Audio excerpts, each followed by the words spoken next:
Hello friends, तो कैसे हैं आप लोग। तो मैं जुड़ गया हूं आपके सेशन के साथ और आज हम लोग बिहार स्पेशल के क्वेश्चन को करने वाले हैं। तो चलिए एक एक करके हम लोग अपने बिहार स्पेशल के सारे क्वेश्चन को देख लेते हैं। ओके फ्रेंड्स, एंड हो सकता है आज सेशन आपको थोड़ा लेट मिले क्योंकि मैं थोड़ा आज बिजी था, तो थोड़ा सेशन लेट हो सकता है। ओके, तो चलिए एक एक करके हम लोग अपने बिहार स्पेशल के सारे क्वेश्चन को देख लेते हैं। तो हमारा फर्स्ट क्वेश्चन है, बिहार में तेल शोधक कारखाना है। तो भाई देखो, ऑयल रिफाइनरी पूछ लिया है बिहार में, इंपॉर्टेंट है। इस टाइप का क्वेश्चन जो भी हो, VVI, okay, VVI for your BPSC exam. Singhbhum में, रुद्रसागर में, बरौनी में, रांची में। तो भाई देखो, तेल शोधक कारखाना जो है बिहार में वो बरौनी में है। कहां पर है? बरौनी में है तेल शोधक कारखाना। अब देखो यहाँ पर हम लोग और भी जो फैक्ट्रीज है बिहार में, ठीक है, उसको डिस्कस कर लेते हैं यहाँ पर। तो फैक्ट्रीज आपके लिए इंपॉर्टेंट हो जाता है क्योंकि यहाँ से आपको क्वेश्चन देखने को मिल जाता है। तो देखो बिहार का जो फैक्ट्री होता है वो सभी हम लोग आज देखते हैं यहाँ पर।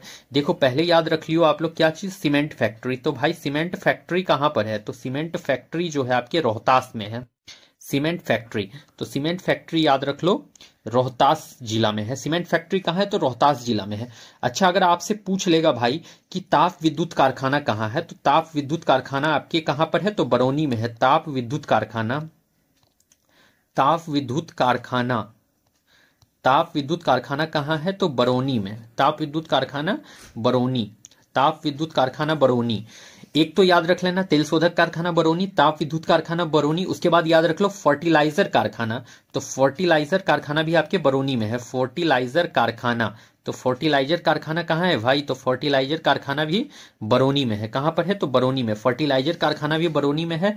नेक्स्ट आप लोग याद रख लो कार्बन कारखाना। तो कार्बन कारखाना कहाँ है? तो कार्बन कारखाना भी बरौनी में है। कार्बन कारखाना कहाँ है? तो भाई बरौनी में है। कार्बन कारखाना भी बरौनी में है।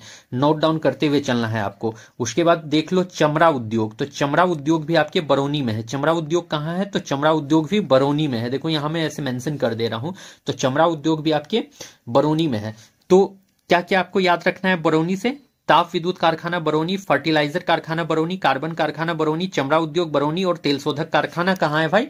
तो बरौनी में है। तो इतना इस पॉइंट को आप लोग याद रखेंगे बरौनी से रिलेटेड। ओके, अच्छा, अगर आपसे पूछ लेगा कि वैगन उद्योग कहाँ है, वैगन, वैगन उद्योग, तो भाई वैगन उद्योग अगर पूछ लेगा आपसे, तो वैगन उद्योग बिहार में कहां पर है? तो मोकामा में है। वैगन उद्योग कहां है? तो मोकामा में है आपका वैगन उद्योग। अच्छा, आपसे पूछ सकता है कि बाटा का कारखाना कहां है? बाटा, बाटा कारखाना। तो बाटा का कारखाना कहां है भाई? बता दो कोई। तो बाटा भी कारखाना भी आपके मोकामा में है। तो बाटा कारखाना और वैगन उद्योग मोकामा से याद रख लियो आप लोग। वैगन उद्योग और बाटा कारखाना मोकामा से याद रख लेना है आप लोगों को। एंड सिगरेट फैक्ट्री मैंने बता रखा था मुंगेर। सिगरेट फैक्ट्री कहाँ है? तो सिगरेट फैक्ट्री जो भाई है, सिगरेट फैक्ट्री कहाँ है आपका? तो सिगरेट फैक्ट्री और बंदूक कारखाना ये कहाँ है? तो मुंगेर में है। सिगरेट फैक्ट्री और बंदूक कारखाना कहाँ है? तो भाई मुंगेर में है। ओके, सिगरेट फैक्ट्री एंड बंदूक कारखाना मुंगेर, याद कर लेना। अच्छा, अगर आपसे पूछ लेगा कि रेल पहिया का कारखाना कहाँ है? तो रेल पहिया का कारखाना, तो रेल पहिया कारखाना, तो रेल पहिया कारखाना जो है आपके बेला छपरा में है। कहां पर है? छपरा के बेला में है।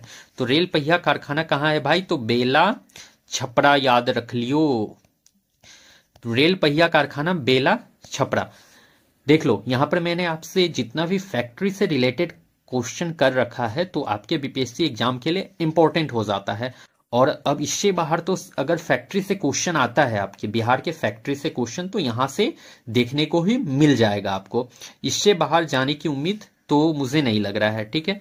तो इस सेशन को आप लोग देख लो, इस टॉपिक को आप लोग देख लो पूरा, ये बेनिफिशियल हो जाएगा आपके लिए। अच्छा, एक और याद रख लेना आप लोग, मेरे दिमाग में अभी आ रहा है।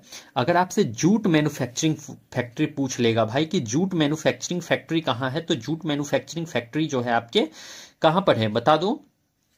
तो ये कटिहार में है। जूट मैन्युफैक्चरिंग फैक्ट्री कहाँ है? तो कटिहार में है। जूट मैन्युफैक्चरिंग फैक्ट्री कहाँ है? तो कटिहार में है। तो मेरे दिमाग में जितना भी आ रहा था अभी क्वेश्चन, मैंने यहाँ पर आपसे डील कर लिया है। अगर कुछ छूटा होगा तो मैं कभी नेक्स्ट क्लास में उसको भी डील कर लूंगा, बट आई होप कि मैंने जितना भी था तो वो मैंने यहाँ पे डील आपसे कर लिया है। चलिए फिर नेक्स्ट क्वेश्चन में, स्वामी सहजानंद सरस्वती ने एक पत्रिका का प्रकाशन किया जिसका नाम था, पत्रिका, VVI topic for your BPSC exam. Okay, VVI topic most important topic, पत्रिका मैगजीन जो है मोस्ट इंपॉर्टेंट टॉपिक है, बार बार रिपीट कर रहा हूं। पत्रिका भाई, मैगजीन या न्यूज़पेपर, मोस्ट इंपॉर्टेंट टॉपिक है आपके बीपीएससी एग्जाम के लिए। Favourite question, one of the favourite question of BPSC. Okay, तो Swami Sahajanand Saraswati published a magazine named Jan Kranti, हुंकार, कृषक समाचार, विद्रोही। उपयुक्त में से कोई नहीं, उपयुक्त में से एक से अधिक। BPSC pre 2017।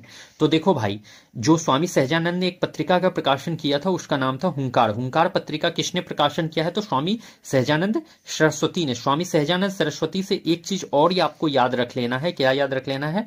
अखिल भारतीय किसान सभा। अखिल भारतीय किसान सभा के संस्थापक कौन है? तो स्वामी सहजानंद सरस्वती। अखिल भारतीय किसान सभा भी याद रख लेंगे आप लोग, स्वामी सहजानंद सरस्वती से। अखिल भारतीय किसान सभा, स्वामी सहजानंद सरस्वती। और हुंकार पत्रिका से कौन रिलेटेड है? तो स्वामी सहजानंद सरस्वती रिलेटेड है। अगर आपसे सुधारक पूछ लेगा कि मैगजीन जो है सुधारक पत्रिका किसने लिखा है, तो सुधारक भाई आपके किसने लिखा था? देख लो सुधारक, मेरे भी दिमाग से याद उतरने लगा, अभी तुरंत मुझे याद था। सुधारक बताओ, सुधारक, अच्छा हाँ ये देख लो, गोपाल कृष्ण गोखले। गोपाल कृष्ण गोखले ने सुधारक लिखा है। गोपाल कृष्ण गोखले, गोपाल कृष्ण गोखले ने आपका सुधारक लिखा है। अगर आपसे पूछ लेगा कि गुलामगिरी किसने लिखा है, तो गुलामगिरी, गुलामगिरी किसने लिखा है? तो गुलामगिरी जो लिखा है वो ज्योतिबा फूले ने लिखा है। गुलामगिरी, ज्योतिबा फूले। गुलामगिरी किसने लिखा? ज्योतिबा फूले। अच्छा, अगर आपसे पूछ लेगा इंडिया डिवाइडेड किसने लिखा भाई? इंडिया डिवाइडेड, इंडिया डिवाइडेड, तो इंडिया डिवाइडेड याद रख लियो आप लोग, डॉक्टर राजेंद्र प्रसाद। क्या याद रख लेना है? Doctor Rajendra Prasad. India divided doctor Rajendra Prasad. Okay, discovery of India, तो डिस्कवरी ऑफ इंडिया किसने लिख रखा है बता दो। ये सब मैंने बताया है, पहले भी बताया है और आज भी बता रहा हूं, तो याद करने के लिए, क्योंकि आपको यही क्लास में याद हो जाए। तो discovery of India Jawaharlal Nehru ने लिखा था। Discovery of India Jawaharlal Nehru ने लिखा था। अल बिलाल, अल बिलाल या अल बिलाग, तो किसने लिखा है? तो अबुल कलाम आजाद ने। अल बिलाल, अल बिलाग किसने लिखा है? तो अबुल कलाम आजाद ने लिखा था। ओके, अल बिलाल अल बिलाग किसने लिखा है? तो अबुल कलाम आजाद ने लिखा है। ओके, नेक्स्ट, जैन धर्म के प्रवर्तक महावीर जी का मोक्ष स्थान कहाँ स्थित है? तो देखो, जो जैन धर्म के प्रवर्तक है महावीर, तो उनका जो है मोक्ष स्थान कहाँ है, ये आपसे पूछ लिया है कि मोक्ष स्थान उनका कहाँ है। मनेर, राजगीर, पावापुरी या फिर जालन फोर्ट। उपयुक्त में से कोई नहीं, उपयुक्त में से एक से अधिक। तो भाई इसका करेक्ट आंसर जो होगा पावापुरी होने वाला है। अब देखो, जैन धर्म से बात हुआ है तो हम लोग डिस्कस करेंगे जैन धर्म के बारे में थोड़ा आपसे। तो देख लो जैन धर्म, तो जैन धर्म के बारे में पहला तो याद रख लेना, जैन धर्म में टोटल कितने तीर्थकर थे? तो 24 तीर्थकर थे टोटल जैन धर्म में। तीर्थकर कितने थे जैन धर्म में टोटल? तो 24 तीर्थकर थे जैन धर्म में टोटल। पहले तीर्थकर अगर आपसे पूछ ले कि फर्स्ट तीर्थकर कौन था, जैन धर्म का पहला तीर्थकर कौन था बता दो। तो जैन धर्म का फर्स्ट तीर्थकर जो था वो ऋषभ देव थे। कौन थे? ऋषभ देव। तो जैन धर्म के पहले तीर्थकर ऋषभ देव। ओके, और एक इंपॉर्टेंट आपके लिए क्या हो जाता है पता है? जो जैन धर्म का 23वां तीर्थकर, 23वां तीर्थकर आपके लिए इंपॉर्टेंट है। 23वां, क्योंकि ये 23वां तीर्थकर पूछ लिया जाता है। तो जैन धर्म का 23वां तीर्थकर कौन था? तो पार्श्वनाथ, पार्श्वनाथ। जैन धर्म का 23वां तीर्थकर पार्श्वनाथ। और एक याद रख लियो 24वां तीर्थकर, ये तो मोस्ट इंपॉर्टेंट है आपके लिए। जैन धर्म का 24वां तीर्थकर कौन था? तो महावीर थे। जैन धर्म का 24वां तीर्थकर कौन था? तो महावीर थे आपके। कौन थे? महावीर, 24वां तीर्थकर। अब महावीर की बात हुई है तो महावीर से कुछ पॉइंट्स याद रख लो आप लोग। अब महावीर कौन है? तो महावीर जो है भाई वो जैन धर्म के वास्तविक संस्थापक हैं। कौन है? जैन धर्म के वास्तविक संस्थापक, वास्तविक संस्थापक। जैन धर्म के वास्तविक संस्थापक कौन है? तो महावीर हैं आपके जैन धर्म के वास्तविक संस्थापक। इनका जन्म कब हुआ है? महावीर का जन्म जो हुआ था भाई वो 540 ईसा पूर्व में हुआ था। ईसा पूर्व में हुआ था कुंडल ग्राम वैशाली में। कुंडल ग्राम वैशाली में महावीर का जन्म कहाँ हुआ है? तो 540 ईस्वी पूर्व कुंडल ग्राम वैशाली में, वैशाली में। ठीक है, कुंडल ग्राम वैशाली में महावीर का जन्म हुआ है। महावीर की मृत्यु कहाँ पर हुई है भाई? तो मृत्यु जो हो गई है वो पावापुरी में हुआ है। कहाँ पर हुआ है? पावापुरी में हुआ है। महावीर का मृत्यु पावापुरी में। ओके, अच्छा महावीर के पिता का क्या नाम था? ये भी तो पूछ सकता है कि महावीर के पिता का क्या नाम था भाई। फादर्स नेम क्या था महावीर के पिता का नाम? तो पिता का नाम सिद्धार्थ। महावीर के पिता का नाम सिद्धार्थ। ओके, इनकी माता का नाम क्या था? महावीर की माता का नाम क्या था? तो माता का नाम यशोदा। क्या था माता का नाम? यशोदा। माता का नाम यशोदा। अगर महावीर की आपसे पत्नी का नाम पूछ ले, पत्नी का नाम पूछ ले भाई, तो पत्नी का नाम यशोदा था। पत्नी का नाम क्या था? यशोदा। और अच्छा, अरे माता का नाम मैंने यशोदा, ओहो सॉरी यार, यहाँ मैंने यशोदा कह दिया फ्लो में। माता का नाम क्या था? तो त्रिशला था। माता का नाम क्या था? तो त्रिशला था भाई। मैंने फ्लो में यशोदा कह दिया, sorry for the mistake. Okay, flow में मैंने यशोदा कह दिया था माता का नाम। पत्नी का नाम यशोदा एंड माता का नाम क्या था? त्रिशला था। ओके। और अच्छा, महावीर के दामाद का भी नाम आपसे पूछ लिया जाता है कि महावीर के दामाद का नाम क्या था? तो दामाद जो थे महावीर के जमाली थे। कौन थे? Jamali. Jamali. Okay, I hope इतना दूर आपका क्लियर हो गया होगा। अच्छा, अगर आपसे ये पूछ लिया जाए कि महावीर को ज्ञान की प्राप्ति कहां पर हुई थी, तो इन्हें जो है जिम्बिका ग्राम में रिजुपालिका नदी के तट पर हुआ था ज्ञान का प्राप्ति। महावीर को ज्ञान की प्राप्ति कहां हुई थी? तो जिम्बिका ग्राम में, जिम्बिका गांव में रिजुपालिका नदी के तट पर ज्ञान की प्राप्ति हुई थी। Okay, next. तो वर्ष 1632 में बिहार के पटना शहर में कौन सी कंपनी ने अपनी फैक्ट्री स्थापित की? तो क्या बोला है? 1632 में बिहार के पटना शहर में कौन सी कंपनी ने अपनी फैक्ट्री जो स्थापित की थी? तो 1632 में किसने अपना फैक्ट्री डाला था बिहार के पटना में? ये पूछा है।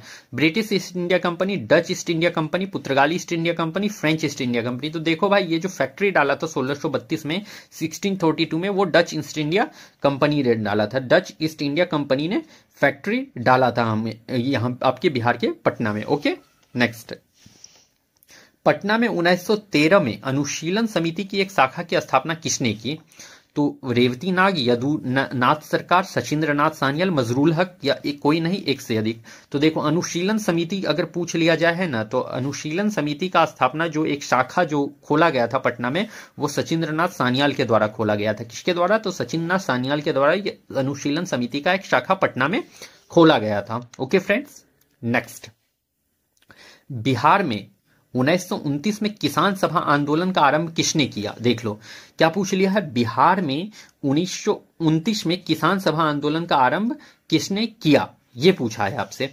तो राजकुमार शुक्ल, बैकुंठ शुक्ल, स्वामी सहजानंद सरस्वती, और उपयुक्त में से कोई नहीं, उपयुक्त में से एक से अधिक, और यहां पर है आचार्य कृपलानी। तो देखो, बिहार में जो 1929 में जो किसान सभा आंदोलन का आरंभ जो किया है, वो आपके स्वामी सहजानंद सरस्वती ने करा है। किसने करा है? स्वामी सहजानंद सरस्वती ने। और स्वामी सहजानंद सरस्वती से एक मैगजीन याद रख लेना है जिसका नाम था भाई हुंकार। क्या नाम था मैगजीन का? नाम हुंकार। स्वामी सहजानंद सरस्वती से हुंकार याद रख लेना है। उसके बाद याद रख लियो आप लोग अखिल भारतीय किसान सभा। अखिल भारतीय किसान सभा भी याद रखना है। अखिल भारतीय किसान सभा भी याद रखना है। अखिल भारतीय किसान सभा भी याद रखना है स्वामी सहजानंद सरस्वती से। राजकुमार शुक्ल से आपको क्या याद रख लेना है? तो आपको पहला तो याद रख लीजिए इससे रिलेटेड लीडर को, जिसका नाम था राजकुमार शुक्ल। अच्छा, ये देखो, राजकुमार शुक्ल तो यहाँ नाम ही दिया हुआ है। तो भाई ये किसके लीडर थे? तो ये जो चंपारण आंदोलन जो हुआ था उसके लीडर थे राजकुमार शुक्ल, चंपारण के, ठीक ना। और चंपारण हुआ कब है? 1917 में। और राजकुमार शुक्ल ही वो किसान नेता थे जिन्होंने पहली बार भाषण दिया था। राजकुमार शुक्ल ही पहले किसान नेता थे जिन्होंने भाषण दिया था, ठीक है। और ये 1916 के लखनऊ अधिवेशन में भाग लिए थे। 1916 लखनऊ अधिवेशन में क्या किए? भाग लिए। अधिवेशन में क्या किए? भाग लिए थे। और गांधी जी को निमंत्रण दिए थे बिहार आने का। भाग लिए एंड क्या किए? ये गांधी जी को इनवाइट किए थे। गांधी जी को क्या किए थे? इनवाइट किए थे बिहार आने के लिए। इनवाइट किए, गांधी जी को इनवाइट किए बिहार आने के लिए। आपसे पूछ लेगा कि गांधी जी को बिहार आने के लिए किन्होंने इनवाइट करा था? तो राजकुमार शुक्ल ने इनवाइट करा था गांधी जी को बिहार आने के लिए। और राजकुमार शुक्ल 1916 के लखनऊ अधिवेशन में भाग लिए थे और ये पहले किसान नेता थे जिन्होंने भाषण दिया था। Okay friends, move to the next slide. Mahatma Gandhi and Bihar श्रम रेमिनेंस के लेखक कौन है? तो देखो, महात्मा गांधी एंड बिहार श्रम रेमिनेंस के लेखक कौन है? इंपॉर्टेंट है, ऐसा क्वेश्चन तो मोस्ट इंपॉर्टेंट है। डॉक्टर राजेंद्र प्रसाद, जेपी नारायण, कर्पूरी ठाकुर, उपयुक्त में से कोई नहीं, उपयुक्त में से एक से अधिक। तो कौन है बता दो। तो देख लो, महात्मा गांधी एंड बिहार श्रम रेमिनेंस के लेखक जो हैं आपके डॉक्टर राजेंद्र प्रसाद हैं। कौन है? डॉक्टर राजेंद्र प्रसाद याद रख लियो। अब देख लो यहाँ पर मैगजीन से बात हुई है, तो अब मैं थोड़ा डिस्कस एक दो मैगजीन का यहाँ पर या फिर बुक का एक दो और डिस्कस करूंगा। अब देख लो, अगर आपसे पूछ लेगा कि देशोर कथा किसने लिखा था, देशोर कथा अगर आपसे पूछ ले कि देशोर कथा किसने लिखा है भाई, तो ये लिखा था सखाराम गणेश देवस्कर ने। सखाराम गणेश देवस्कर ने लिखा था, देवस्कर। ठीक है। अगर आपसे पूछ ले कि गुलामगिरी किसने लिखा था, गुलामगिरी, तो गुलामगिरी किसने लिखा था, ज्योतिबा फूले ने लिखा था, ज्योतिबा फूले। गुलामगिरी किसने लिखा, तो ज्योतिबा फूले ने लिखा है। अच्छा, एक क्वेश्चन ये भी आता है फ्रेंड्स कि सर्वेंट्स ऑफ इंडिया सोसाइटी की स्थापना किसने की थी, सर्वेंट्स ऑफ इंडिया सोसाइटी। तो सर्वेंट्स ऑफ इंडिया सोसाइटी की स्थापना किसने की थी, बताओ तो जरा सा। ये तो मैगजीन से रिलेटेड नहीं है, बट ये अभी मुझे इंस्टेंटली याद आया, इसलिए मैंने यहाँ पर इसे डिस्कस कर लिया आपसे। तो सर्वेंट्स ऑफ इंडिया सोसाइटी का स्थापना जो किया था वो किसने किया है, गोपाल कृष्ण गोखले ने। गोपाल कृष्ण गोखले ने जो है सर्वेंट्स ऑफ इंडिया सोसाइटी का स्थापना किया है। और कब स्थापना किया था, तो 1905 में किया है। जैसा कि मुझे याद है कि 1905 में सर्वेंट्स ऑफ इंडिया सोसाइटी का स्थापना हुआ है, गोपाल कृष्ण गोखले के द्वारा हुआ है। गोपाल कृष्ण गोखले से एक पत्रिका याद रखना है, सुधारक। क्या याद रखना है, गोपाल कृष्ण गोखले से एक पत्रिका याद रखना है, सुधारक। ओके। अच्छा, अगर आपसे पूछ लेगा भाई कि सर्च लाइट जो था, सर्च लाइट जो आपका न्यूज़पेपर था, उसका किसने जो है संपादक कौन था सर्च लाइट का, तो सर्च लाइट का संपादक कौन था, तो मुरली मनोहर प्रसाद। कौन थे सर्च लाइट के संपादक, मुरली मनोहर प्रसाद, मुरली मनोहर प्रसाद। ये सब आप लोग कॉपी में राइट डाउन कर लेंगे, ठीक ना। देख लो मेरा हैंडराइटिंग, देखो यहाँ पे मैं नहीं बनाता हूँ, क्योंकि यहाँ पर अगर अच्छा हैंडराइटिंग से लिखने लगूंगा तो टाइम बहुत ज़्यादा ले लेगा, ठीक है। इसलिए मैं यहाँ पर उतना हैंडराइटिंग सही से नहीं करता हूँ, तो उसको आप लोग नोटिस नहीं करेंगे, बस समझ लेंगे और अपने कॉपी में राइट डाउन कर लेंगे, ठीक है। क्योंकि अगर यहाँ पर मैं हैंडराइटिंग बनाने लगूंगा तो जो चीज़ 1 मिनट में कवर होने का है उसमें 5 मिनट ले लेगा, 3 मिनट ले लेगा, तो टाइम वेस्ट करने से फ़ायदा नहीं है फ्रेंड्स। तो इसीलिए मैं फटाफट लिखता हूँ, आप लोग भी अपनी कॉपी में राइट डाउन करो फटाफट और आगे बढ़ो। Okay, next. बिहार का सबसे पुराना गिरजाघर कौन सा है, बताओ कौन सा है। ओल्डेस्ट चर्च इन बिहार, पादरी की हवेली, ल्यूक चर्च, स्टीफन चर्च, उपयुक्त में से एक से अधिक। 68 बीपीएससी प्री 2023 का क्वेश्चन है। तो देखो, बिहार का सबसे पुराना गिरजाघर जो है वो पादरी की हवेली है। क्या है, पादरी की हवेली। अब देखो यहाँ पर भाई, जब गिरजाघर क्या डिस्कस हुआ है, तो मुझे अब यहाँ पर याद आ रहा है कि मैं आपसे जो बिहार के जैसे हाई कोर्ट कब बना है या फिर पटना यूनिवर्सिटी कब बना है, ये सब मैं सोच रहा हूँ आपसे डिस्कस कर लूँ, क्योंकि वो आपके लिए मोस्ट इंपॉर्टेंट हो जाता है आपके बीपीएससी एग्जाम में। बिकॉज हम अभी तक जितना भी एग्जाम देखे उसमें जो है इससे 1 या 2 क्वेश्चन जरूर पूछा जा रहा है। तो आई होप कि आपके TRE 4 में इस्टेब्लिशमेंट डेट से क्वेश्चन पूछ दिया जाए। तो इस्टेब्लिशमेंट डेट जो आपके लिए है इंपॉर्टेंट है। तो कब स्थापना हुआ है हाई कोर्ट का, कब जो है पटना यूनिवर्सिटी बना है, ये हम लोग अभी देख लेते हैं। ओके, तो हमारा फर्स्ट याद रख लो, क्या याद रख लेना, पहला तो याद रख लो पटना हाई कोर्ट है। पटना हाई कोर्ट कब बना है बता दो, पटना हाई कोर्ट। तो पटना हाई कोर्ट भाई ये बना था 1916 में। पटना हाई कोर्ट कब बना है, 1916 में। एंड ये जो है आपके लिए मोस्ट इंपॉर्टेंट है, यहां पर मैं मेंशन भी कर देता हूं, most important for your exam, most important है ये। यहां से मैं गारंटी दे रहा हूं 1 या 2 मार्क्स फंसेगा आपके एग्जाम में, छपेगा यहां से क्वेश्चन, गारंटी है मेरा, ठीक है। दूसरा याद आप लोग क्या रखेंगे, पटना विश्वविद्यालय। जो पटना जो भाई विश्वविद्यालय है ये भी याद रख लेना, पटना विश्वविद्यालय याद रख लियो आप लोग। पटना विश्वविद्यालय कब, तो 1917 में याद रख लो। अच्छा, अगर आपसे पूछ लेगा पटना लॉ कॉलेज जो है, पटना लॉ कॉलेज, तो पटना लॉ कॉलेज का स्थापना कब हुआ है भाई, तो पटना लॉ कॉलेज का 1909 में, 1909 में। पटना लॉ कॉलेज 1909 में, ठीक है। पटना लॉ कॉलेज 1909 में। अभी ट्राई करो कि अगर आपको अभी याद हो जाता है तो अभी ही याद कर लीजिए कि बाद का लफड़ा न रहे, ठीक ना। अगर आपसे पूछ लेगा कि पटना पटना कॉलेज अगर आपसे पूछ लेगा तो 1863 के साथ चल जाएंगे। पटना कॉलेज कब हुआ स्थापना? 1863। अगर पटना महिला कॉलेज आपसे पूछ ले, पटना महिला कॉलेज, ये क्वेश्चन देखिए बीपीएससी के एग्जाम में ये क्वेश्चन भी पूछा गया, ये क्वेश्चन भी पूछा गया है।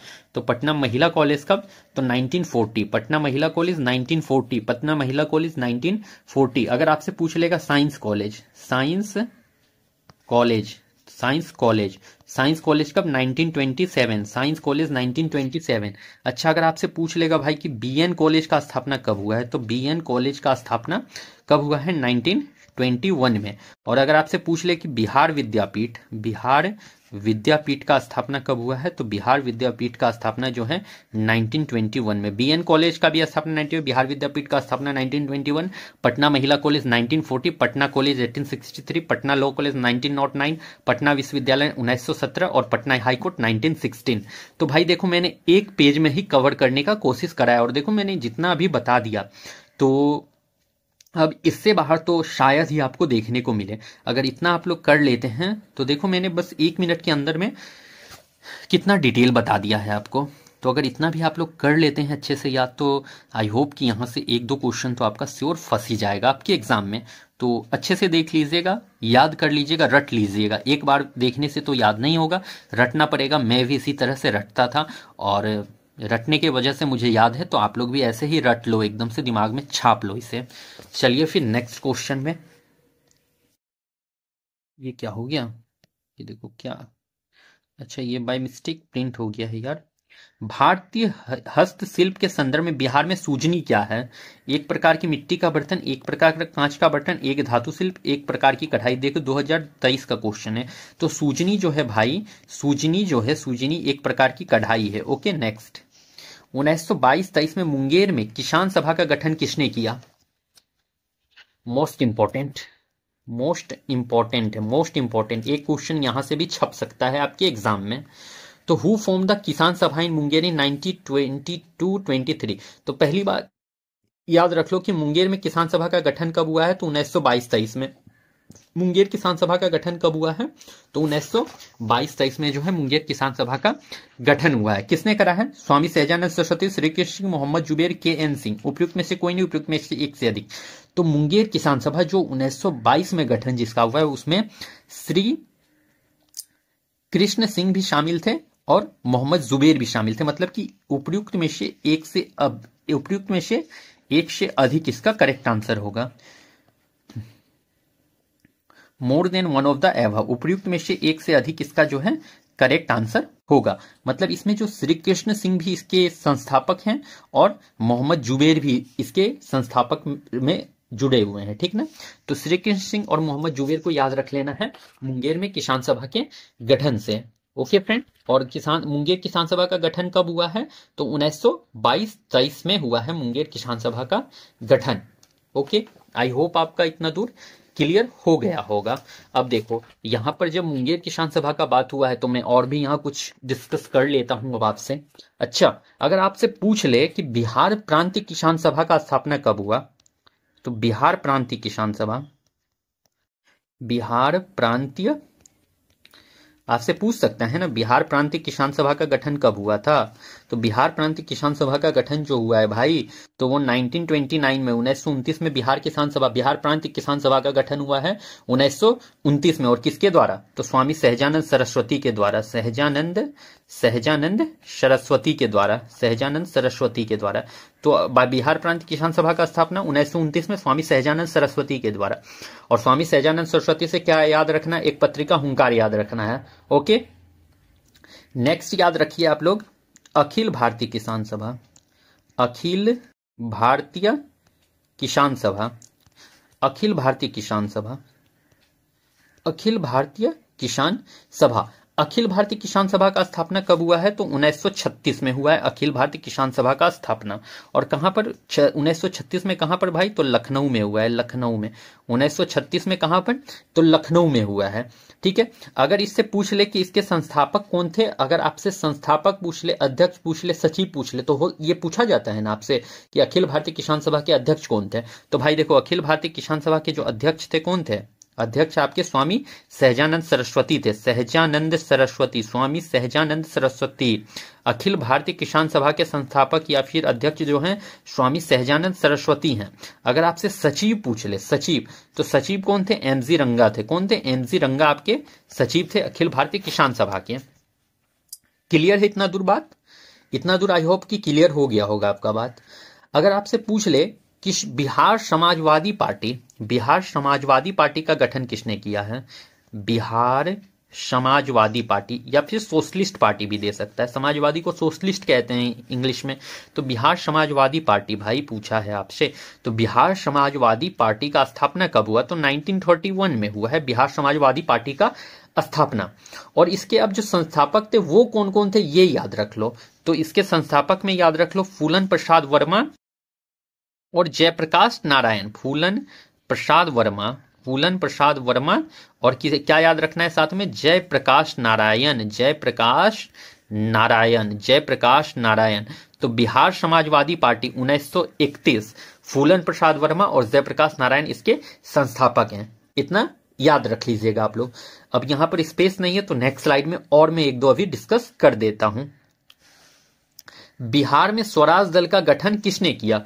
श्री कृष्ण सिंह, रामलाल शाह, बंकिम चंद्र मित्र, सचिंद्र नाथ सालियान। उपयुक्त में से कोई नहीं, उपयुक्त में से एक से अधिक। और ये 2019 का क्वेश्चन इन्होंने पूछ रखा था आपसे, ठीक है। तो क्या पूछा है? बिहार में स्वराज दल का स्थापना किन्होंने करा है, ठीक है। तो बिहार में जो स्वराज दल का स्थापना की है वो श्री कृष्ण सिंह ने किया है। बिहार में स्वराज दल का स्थापना, बिहार में स्वराज दल का स्थापना श्री कृष्ण सिंह ने करा है। इस बात को ध्यान में रख लीजिएगा आप लोग। श्री कृष्ण सिंह का बात हुआ है तो हम लोग थोड़ा पॉइंट श्री कृष्ण सिंह से भी याद रखेंगे।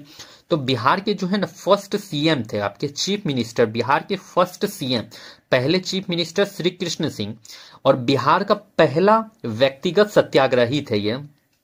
व्यक्तिगत सत्याग्रह हुआ था ना भाई पवनार महाराष्ट्र से, तो बिहार के पहले व्यक्तिगत सत्याग्रही कौन थे? तो श्री कृष्ण सिंह थे। बिहार के पहले व्यक्तिगत सत्याग्रही श्री कृष्ण, व्यक्तिगत सत्याग्रही। तो बिहार के पहले व्यक्तिगत सत्याग्रही कौन थे? तो श्री कृष्ण सिंह थे। इस बात को ध्यान में आप लोग रख लियो अभी, ठीक है। और अगर आपसे पूछ ले कि स्वराज दल का गठन कब हुआ है तो 1923 में हुआ है। 1923 में स्वराज दल का गठन हुआ है, इसको भी ध्यान में रखना है। और गठन किसने करा है बिहार में स्वराज दल का? तो श्री कृष्ण सिंह ने कब किया है? तो 1923 में किया है। ओके, आई होप इतना दूर आपका क्लियर हो गया होगा। चलिए फिर नेक्स्ट क्वेश्चन में। बिहार में कांग्रेस का प्रथम अधिवेशन कहां रखा गया था? क्या पूछा है? बिहार में कांग्रेस का प्रथम अधिवेशन पूछ लिया है ना, फर्स्ट अधिवेशन, first session of the Congress held in Bihar, Patna, गया, मुजफ्फरपुर, दरभंगा। तो भाई पहला अधिवेशन जो हुआ था पटना में हुआ था। और बिहार में टोटल 3 अधिवेशन हुए हैं। बिहार में कांग्रेस के कितने अधिवेशन? बिहार में कांग्रेस के टोटल 3 अधिवेशन हुए हैं, ठीक ना। इसको याद रखिएगा, इंपॉर्टेंट है आपके लिए। बिहार में कांग्रेस के टोटल कितने अधिवेशन? 3 अधिवेशन हुए हैं। पहला अधिवेशन जो हुआ था 1912 में हुआ था। 1912 में कहा? तो बांकीपुर। 1912 बांकीपुर कहाँ है भाई? तो बांकीपुर पटना में है। 1912 बांकीपुर अधिवेशन, इसकी अध्यक्षता किसने करी है? तो आर.एन. मधुलोकर ने किया है, ठीक है। तो 1912 का अधिवेशन, बांकीपुर अधिवेशन, आर.एन. मधुलोकर ने इसका अध्यक्षता करा है। और ये 27वां अधिवेशन था। कौन था? 27वां अधिवेशन। आपसे पूछ लेगा कि 1912 का जो बांकीपुर अधिवेशन था वो कितने नंबर का अधिवेशन था? तो वो 27वां अधिवेशन था। आपसे 27वां नंबर का अधिवेशन था। ओके, दूसरा याद रखिएगा 1922 में कौन सा अधिवेशन हुआ है? तो गया अधिवेशन हुआ है, गया अधिवेशन। और गया अधिवेशन के अध्यक्ष कौन थे? तो गया अधिवेशन के अध्यक्ष थे C.R. दास, मतलब कि चितरंजन दास। कौन थे गया अधिवेशन के अध्यक्ष? तो चितरंजन दास। 1922 गया अधिवेशन, चितरंजन दास। और लास्ट हुआ है 1940 का अधिवेशन। 1940 का अधिवेशन कहां पर हुआ था भाई? तो रामगढ़ अधिवेशन, रामगढ़ अधिवेशन। देखो, जब ये अधिवेशन हुआ था उस टाइम जो ये रामगढ़ था अभी बिहार में था, बट अभी प्रेजेंट टाइम में जो ये रामगढ़ है भाई तो ये झारखंड में पड़ता है। तो उस टाइम पे ये बिहार में था, बट रिसेंट टाइम में ये रामगढ़ अभी झारखंड में पड़ता है। ओके, 1940 में जो है रामगढ़ अधिवेशन हुए थे, जिसकी अध्यक्षता जो है अबुल कलाम आजाद ने करा था। अबुल कलाम आजाद। और अबुल कलाम आजाद जो है भाई सबसे लंबे समय तक जो है कांग्रेस के अध्यक्ष रहते, इस बात को भी ध्यान में रखिएगा। अबुल कलाम आजाद क्या थे? सबसे लंबे समय तक कांग्रेस के अध्यक्ष, सबसे लंबे समय तक कांग्रेस के अध्यक्ष रहे थे, समय तक, सबसे लंबे समय तक कांग्रेस के अध्यक्ष। और एक बात याद रखिए लीजिएगा, सबसे कम आयु के अध्यक्ष थे, सबसे कम आयु के कांग्रेस के अध्यक्ष थे, सबसे कम आयु के क्या थे? कांग्रेस के अध्यक्ष थे, सबसे कम आयु के कांग्रेस के क्या थे? अध्यक्ष थे। तो दो बात याद ये भी रख लेना है आपको। 1940 में रामगढ़ अधिवेशन हुआ जिसकी अध्यक्षता अबुल कलाम आजाद ने किया, और अबुल कलाम आजाद से दो बात याद रखिएगा, सबसे लंबे समय तक कांग्रेस के अध्यक्ष कौन रहे हैं? आपसे पूछ लेगा कि सबसे लंबे समय तक कांग्रेस का अध्यक्ष कौन रहा, तो अबुल कलाम आजाद। सबसे कम आयु का कांग्रेस का अध्यक्ष कौन था? तो अबुल कलाम आजाद। तो दो बात इससे याद रख लेना, सबसे लंबे समय तक कांग्रेस के अध्यक्ष अबुल कलाम आजाद, सबसे कम आयु का कांग्रेस का अध्यक्ष Abul Kalam Azad. Okay, next, Bihar socialist party कब गठित हुए? तो देख लो, बिहार सोशलिस्ट पार्टी 1921, 1927, 1941, ये क्या है 1934। तो भाई देखो 1931 में जो है बिहार सोशलिस्ट पार्टी का गठन हुआ था। Bihar socialist party Samajwadi party 1931, और किसने करा था? फूलन प्रसाद वर्मा और जयप्रकाश नारायण ने। फूलन प्रसाद वर्मा, फूलन प्रसाद वर्मा, प्रसाद वर्मा और जयप्रकाश नारायण, जयप्रकाश नारायण इससे जुड़े हुए थे। आई होप क्लियर हो गया होगा। नेक्स्ट, बिहार समाजवादी पार्टी 1931 का गठन किन्होंने किया था? देखो, बिहार समाजवादी पार्टी का स्थापना कब? 1931 में। गठन किन्होंने किया? फूलन चंद तिवारी और राजेंद्र प्रसाद, फूलन प्रसाद वर्मा और जयप्रकाश नारायण, राजकुमार शुक्ल और स्वामी अग्निवेश, स्वामी सहजानंद और स्वामी योगानंद। तो भाई देखो, बिहार समाजवादी पार्टी गठन 1931 में, स्थापना फूलन प्रसाद वर्मा और जयप्रकाश नारायण के द्वारा। ओके, नेक्स्ट, जयप्रकाश नारायण को कौन सी उपाधि दी गई? Which title was given to Jayaprakash Narayan? Praja Hitechhu, लोकनायक, लोकमान्य, राष्ट्रनायक, उपयुक्त में से कोई नहीं, उपयुक्त में से एक से अधिक। तो देखो, जयप्रकाश नारायण को उपाधि जो दिया गया था वो लोकनायक का दिया था, लोकनायक जयप्रकाश नारायण को। और लोकमान्य जो दिया गया था उपाधि, ये बाल गंगाधर तिलक को दिया गया था। लोकनायक किसे कहा, लोकमान्य किसे कहा जाता? तो बाल गंगाधर तिलक को कहा जाता था लोकमान्य, बाल गंगाधर तिलक। तो लोकमान्य का उपाधि बाल गंगाधर तिलक को गया था, और लोकनायक जयप्रकाश नारायण को कहा जाता था। नेक्स्ट, इनमें से बिहार के प्रथम राज्यपाल कौन थे? Sir Maurice Garnier Hallett, Sir James David Shipton, Sir Hugo Dow, उपयुक्त में से एक से अधिक। तो देखो, बिहार के प्रथम राज्यपाल पूछ लिया है ना, बिहार का प्रथम जो गवर्नर था, फर्स्ट गवर्नर बिहार का कौन था, यही पूछा है।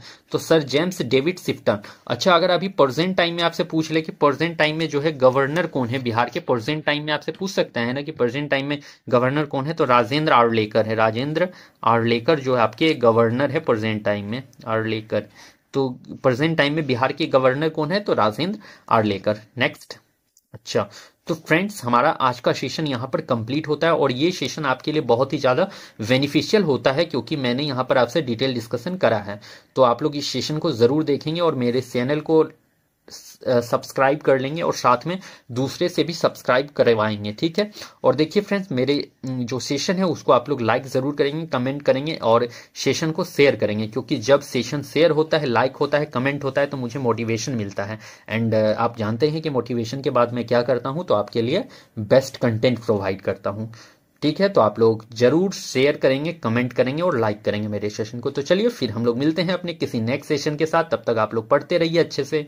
Thank you and best of luck.